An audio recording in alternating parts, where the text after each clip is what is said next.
ನಮಸ್ತೆ ವೀಕ್ಷಕರೇ, ಶುಭೋದಯ. ಹೇಗಿದ್ದೀರಾ ಎಲ್ಲರೂ? ನಾನು ಚೆನ್ನಾಗಿದ್ದೀನಿ. ಇವತ್ತು ನಿಮಗೆ ಕಾಶ್ಮೀರವನ್ನು ತೋರ್ಸೋಕ್ಕೆ ಬಂದಿದ್ದೀವಿ. ಆಶ್ಚರ್ಯವಾಗ್ತಾ ಇದೆಯಾ ನಿಮಗೆ? ಕಾಶ್ಮೀರನ ಅಂತ? ಹೌದು ರೀ, ಇದು ಕರ್ನಾಟಕದ ಕಾಶ್ಮೀರ. ರವೀಂದ್ರನಾಥ್ ಟ್ಯಾಗೋರ್ ಅವರು ನಾಮಾಂಕಿತ ಮಾಡಿರುವ ಕರ್ನಾಟಕದ ಕಾಶ್ಮೀರವನ್ನು ನಿಮಗೆ ಎಕ್ಸ್ಪ್ಲೋರ್ ಮಾಡಿ ತೋರಿಸ್ತೀವಿ. ಇದು ನಮ್ಮ ಊರು ಕಾರವಾರ. ಅಮ್ಗಿಲ್ಗಾಂವ್ ಕಾರವಾರ. ಬನ್ನಿ, ಕಾರವಾರದಲ್ಲಿರುವ ಎಲ್ಲ ಪ್ರಸಿದ್ಧ ಪ್ಲೇಸ್ಗಳನ್ನು ನಾವು ನೋಡೋಣ. ಕಾರವಾರಲ್ಲಿ ಮೊದಲಿಗೆ ನೋಡಬೇಕಾಗಿರೋ ಪ್ಲೇಸ್ ಅಂದರೆ ರವೀಂದ್ರನಾಥ್ ಟ್ಯಾಗೋರ್ ಕಡಲ ತೀರ. ಬನ್ನಿ, ಬೀಚನ್ನು ನೋಡೋಣ, ಅಲೆಗಳ ಧ್ವನಿಗಳನ್ನು ಕೇಳೋಣ.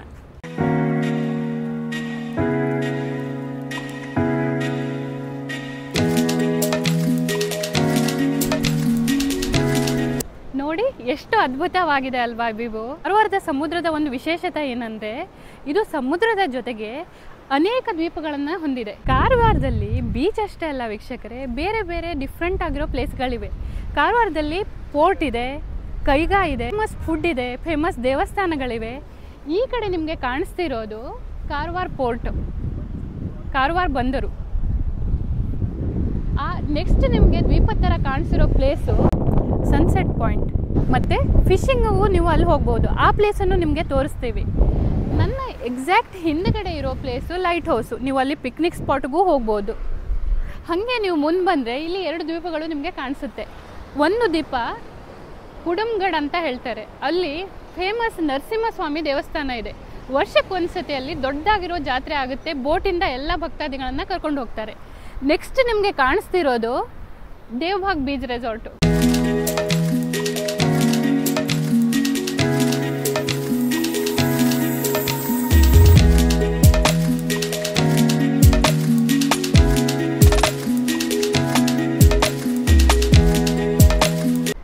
ಬನ್ನಿ, ಕಾರವಾರದ ಮತ್ತಷ್ಟು ಪ್ಲೇಸ್ಗಳನ್ನು ಎಕ್ಸ್ಪ್ಲೋರ್ ಮಾಡೋಣ. ಇವಾಗ ನಾವು ಸೆಕೆಂಡ್ ಪ್ಲೇಸಲ್ಲಿದ್ದೀವಿ. ಸೆಕೆಂಡ್ ಪ್ಲೇಸು ಕರ್ನಾಟಕ ಸರ್ಕಾರದ ಯುದ್ಧ ನೌಕಾ ವಸ್ತು ಸಂಗ್ರಹಾಲಯ. ಬನ್ನಿ, ಯುದ್ಧ ನೌಕೆಯನ್ನು ನೋಡೋಣ. ಸಂಗ್ರಹಾಲಯದ ಎಂಟ್ರಿಯಲ್ಲೇ ನಿಮಗೆ ಟಿಕೆಟ್ ಕೌಂಟರ್ ಇದೆ. ಪರ್ ಪರ್ಸನ್ 15 ರೂಪೀಸ್ ಚಾರ್ಜ್ ಮಾಡ್ತಾರೆ. ನೋಡಿ ವೀಕ್ಷಕರೇ, ಇದು ಯುದ್ಧ ನೌಕೆ INS ಚಪ್ಪಲ್. ಅದರ ಪಕ್ಕದಲ್ಲೇ ಯುದ್ಧ ವಿಮಾನಗಳು ಕೂಡ ಇದೆ. ಯುದ್ಧದಲ್ಲಿ ಹುತಾತ್ಮರಾಗಿರುವ ಕಾರವಾರದ ವೀರ ಯೋಧರ ನೆನಪಿಗೋಸ್ಕರ ಈ ವಸ್ತು ಸಂಗ್ರಹಾಲಯ ನಿರ್ಮಾಣ ಮಾಡಿದ್ದು.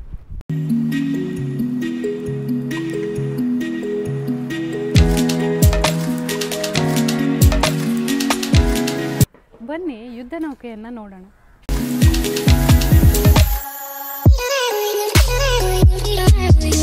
ನೋಡಿ ಹೇಗಿರುತ್ತೆ ಅಂತ ಯುದ್ಧ ನೌಕೆ. ಬನ್ನಿ.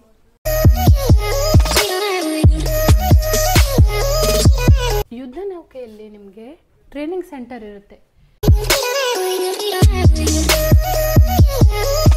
ಮತ್ತೆ ಬೇಕಾಗಿರೋ ಎಲ್ಲ ಆಯುಧಗಳು, ಬೇಕಾಗಿರೋ ಎಲ್ಲ ಕಾಸ್ಟ್ಯೂಮ್ಗಳು ಇಲ್ಲಿ ಇಟ್ಟಿರ್ತಾರೆ.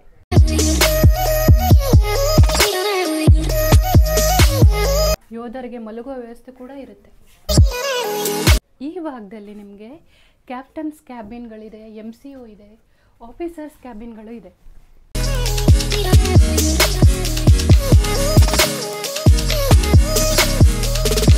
ಇಲ್ಲಿ ಫುಲ್ ನೌಕೆಯ ಕಂಟ್ರೋಲ್ ಸಿಸ್ಟಮ್ ಇಲ್ಲಿದೆ.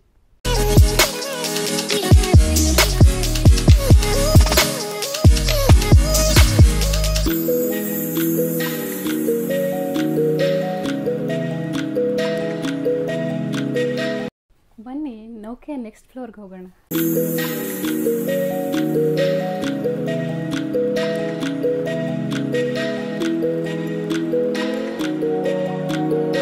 ನೋಡಿ, ಯುದ್ಧ ನೌಕೆಯಿಂದ ಕಾರವಾರದ ವ್ಯೂ ಎಷ್ಟು ಸುಂದರವಾಗಿ ಕಾಣಿಸುತ್ತೆ ಅಂತ.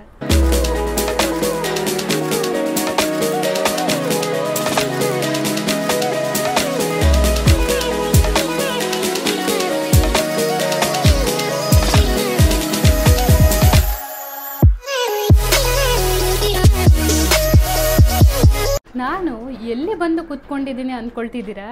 ನಾನು ಯುದ್ಧ ನೌಕೆಯನ್ನು ಡ್ರೈವ್ ಮಾಡ್ತಾ ಇದ್ದೀನಿ ರೀ. ಬನ್ನಿ, ನಿಮಗೂ ಕರ್ಕೊಂಡು ಹೋಗ್ತೀನಿ ಯುದ್ಧ ನೌಕೆಯಲ್ಲಿ.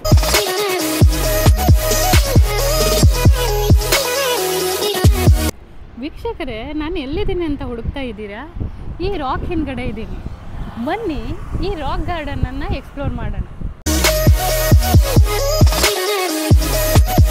ಎಂಟ್ರಿಲೇ ನಿಮಗೆ ಟಿಕೆಟ್ ಕೌಂಟರ್ ಇದೆ.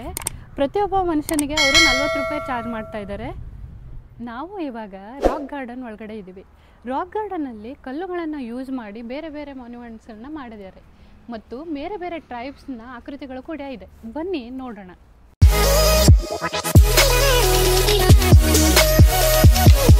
ಇದು ಸಂಭ್ರಮ ಶಿಲ್ಪ.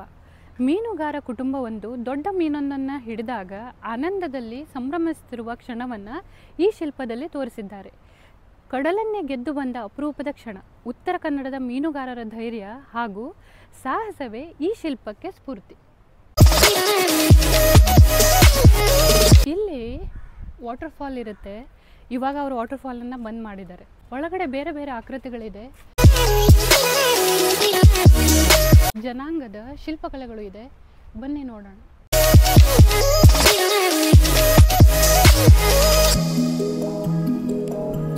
ಎಲ್ಲ ಬಂದು ಕುತ್ಕೊಂಡಿದ್ದೀನಿ ಅಂದ್ಕೊಳ್ತಿದ್ದೀರಾ? ಇದು ಹಲಕ್ಕಿ ಜನಾಂಗದ ಪ್ರತಿಕೃತಿ. ಉತ್ತರ ಕನ್ನಡ ಜಿಲ್ಲೆಯ ಸುಕ್ರಿ ಬೊಮ್ಮಗೌಡ ಅಂತ ನಿಮಗೆ ಗೊತ್ತಿರಬಹುದು. ಇವರು ಪದ್ಮಶ್ರೀ ವಿಜೇತೆ. ಹಲಕ್ಕಿ ಜನಪದ ಗೀತೆಗಳಿಗೆ ತುಂಬ ಫೇಮಸ್ ಆಗಿರುವುದು ಆ ಜನಾಂಗದ ಪ್ರತಿಕೃತಿ ಇದು. ಇದು ಸಿದ್ದಿ ಕಮ್ಯುನಿಟಿ. ಬನ್ನಿ ಡೋಲ್ ಬಾರ್ಸೋಣ.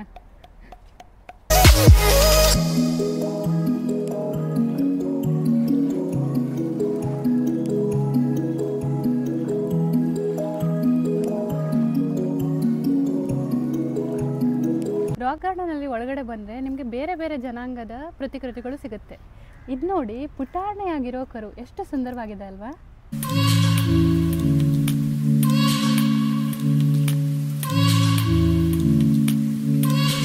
ಇದು ಗೊಂಡ ಜನಾಂಗದ ಪ್ರತಿಕೃತಿ. ಭಟ್ಕಳ ಶಿರಾಳ ದಟ್ಟ ಕಾಡಿನಲ್ಲಿ ವಾಸವಾಗಿರುವ ಮೈಕಟ್ಟು, ವೇಷಭೂಷಣ, ಸಾಂಸ್ಕೃತಿಕ ಸಿರಿತನ, ವ್ಯವಸಾಯ ವಿಧಾನ ಎಲ್ಲವೂ ದ್ರಾವಿಡ ಶೈಲಿಯವು. ಉತ್ತರ ಕನ್ನಡದ ಫೇಮಸ್ ನೃತ್ಯ ಅಂದರೆ ಯಕ್ಷಗಾನ. ಇಲ್ಲಿ ಯಕ್ಷಗಾನದ ಪ್ರತಿಕೃತಿ ಕೂಡ ಇದೆ.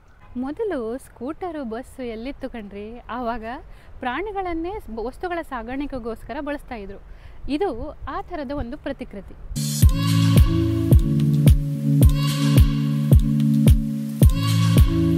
ನಿಮಗೆ ರಾಕ್ ಗಾರ್ಡನಿಂದ ಕೂಡ ಬೀಚ್ ಕಾಣಿಸುತ್ತೆ. ಮೊದಲೆಲ್ಲ ಪ್ರತಿಯೊಂದು ಮನೆಗೂ ಒಂದೊಂದು ಬಾವಿ ಇರ್ತಾ ಇತ್ತು. ಬಾವಿಯಿಂದ ಕೈಯಿಂದ ನೀರು ಸೇದಿ ಅದನ್ನು ಪ್ರತಿನಿತ್ಯ ಬೇಕಾಗಿರೋ ಕೆಲಸಗಳಿಗೆ ಉಪಯೋಗಿಸ್ತಿದ್ವು. ಇವಾಗ ಈ ಥರ ಕಾಲ ಬಂದಿದೆ. ಊರಲ್ಲಿ ಮಿಷಿನ್ ಬಟನ್ ಹೊಡಿಬೇಕು, ಬಾವಿಯಿಂದ ನೀರು ನಲ್ಲಿಗೆ ಬರಬೇಕು, ಯೂಸ್ ಮಾಡಬೇಕು. ಆದರೆ ಬೆಂಗಳೂರಲ್ಲಿ ಕೇಳಲೇಬೇಡಿ ನೀವು. ಮುನ್ಸಿಪಾಲ್ಟಿಯವರು ನೀರು ಬಿಡಬೇಕು, ನಲ್ಲಿಲಿ ನೀರು ಬರಬೇಕು, ಇಲ್ಲ ಅಂದರೆ ಟ್ಯಾಂಕರಿಂದ ನೀರು ಹಾಕ್ಸ್ಕೋಬೇಕು. ಆ ಪರಿಸ್ಥಿತಿ ಈ ಕಾಲದ್ದು.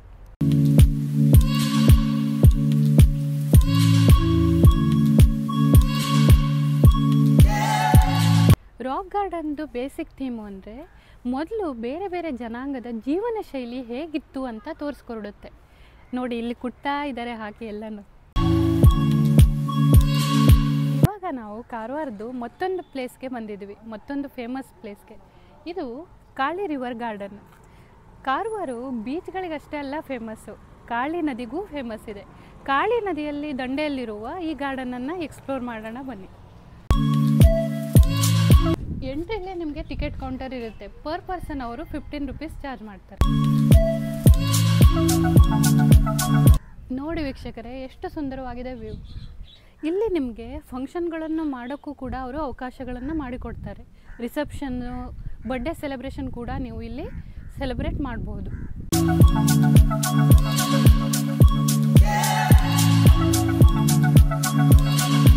ಇಲ್ಲಿ ಸ್ಟೇ ಮಾಡೋಕ್ಕೆ ನಿಮಗೆ ರೆಸಾರ್ಟ್ ಕೂಡ ಇದೆ. ಮಕ್ಕಳಿಗೆ ಆಟ ಆಡೋಕ್ಕೆ ಪ್ಲೇ ಗ್ರೌಂಡ್ ಕೂಡ ಇದೆ. ರಾತ್ರಿ ಬಂದರೆ ನಿಮಗೆ ವ್ಯೂ ಇನ್ನೂ ತುಂಬ ಸಖತ್ತಾಗಿ ಕಾಣಿಸುತ್ತೆ. ಲೈಟಿಂಗ್ಸ್ ಎಲ್ಲ ಆನ್ ಆಗಿರುತ್ತೆ, ತುಂಬ ಸಖತ್ತಾಗಿ ಕಾಣಿಸುತ್ತೆ.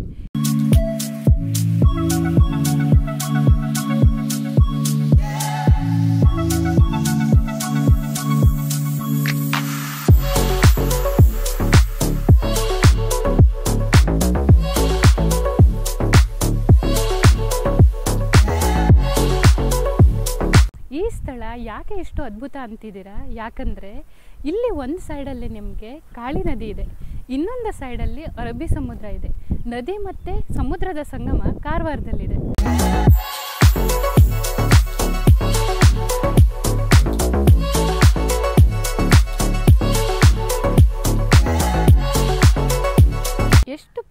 ಆಗಿದೆ ಅಲ್ವಾ ಪ್ಲೇಸು.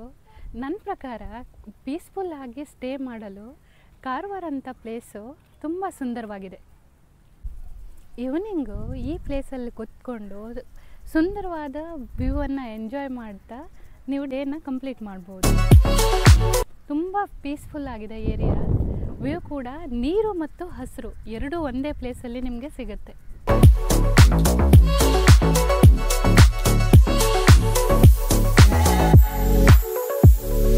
ಇವಾಗ ನಾವು ಲಾಸ್ಟ್ ಡೆಸ್ಟಿನೇಷನ್ಗೆ ಬಂದಿದ್ದೀವಿ. ಹಿಂದ್ಗಡೆ ಎಲ್ಲ ನೋಡಿದ್ರೆ ನಿಮಗೆ ಫುಲ್ ಕಾಡಲ್ಲಿ ಎಲ್ಲಿ ಬಂದಿದ್ದೀವಿ ಅಂದ್ಕೊಳ್ತಿದ್ದೀರಾ? ಇದು ಸನ್ಸೆಟ್ ಪಾಯಿಂಟ್. ಎಷ್ಟು ಬ್ಯೂಟಿಫುಲ್ ಆಗಿದೆ ಅಂತ ತೋರಿಸ್ತೀವಿ ಬನ್ನಿ.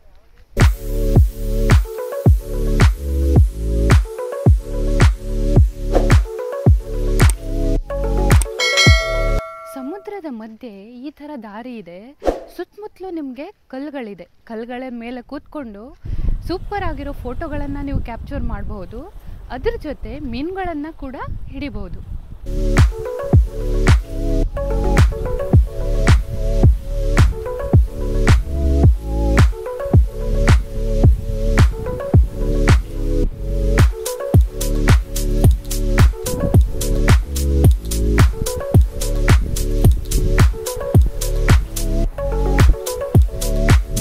ಕಾರವಾರ ನಿಸರ್ಗ ಮಾತೆಯ ಮಡಿಲಲ್ಲಿದೆ. ಈ ಸೌಂದರ್ಯ ತುಂಬ ಅದ್ಭುತವಾಗಿರೋದು. ನೀವು ಈ ಸೌಂದರ್ಯವನ್ನು ಅನುಭವಿಸ್ಬೇಕು ಅಂದರೆ ಕಾರವಾರಕ್ಕೆ ಭೇಟಿ ಕೊಡಿ. ನಮ್ಮ ಈ ವಿಡಿಯೋ ನಿಮ್ಗೆ ಇಷ್ಟವಾದರೆ ದಯವಿಟ್ಟು ಲೈಕ್ ಮತ್ತು ಸಬ್ಸ್ಕ್ರೈಬ್ ಮಾಡಿ. ನಿಮ್ಮ ಆಶೀರ್ವಾದ ಹೀಗೆ ನಮ್ಮ ಮೇಲಿರಲಿ. Thank you.